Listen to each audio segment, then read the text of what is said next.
L'actualité, c'est aussi la signature de 2 conventions de financement d'un montant de plus de 40 millions d'euros entre les ministères du Plan et de la Coopération internationale, celui du ministère de l'Environnement et du Développement durable et l'Union européenne. Ces 2 projets portent sur la gestion durable de l'environnement et l'insertion socio-professionnelle des jeunes. Mariam Kokiba, Sekou Sibi, Bintakor Kadialo. La Guinée vient de bénéficier du financement de 2 projets dans 2 secteurs. Le premier est financé en hauteur de 14 millions d'euros qui vise à atténuer la pression sur l'exploitation agricole, l'impact du changement climatique et le renforcement des capacités de conservation dans les zones ciblées et leurs riverains. Ce projet de 14 millions d'euros permettra de renforcer les capacités de conservation dans les zones ciblées, notamment le parc de Badiar, Pinsili, Soya et Sabouya et l'aire marine protégée de Konkouré. Cela permettra également de renforcer la résilience des populations riveraines de ces parcs pour qu'elles puissent résister au changement climatique.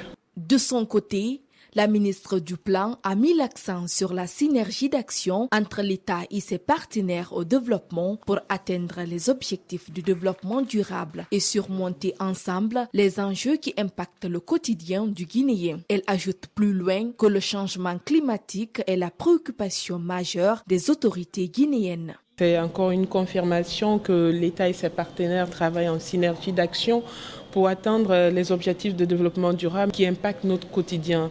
Aujourd'hui, force est de constater que les défis climatiques sont au cœur de nos préoccupations, notamment en Guinée.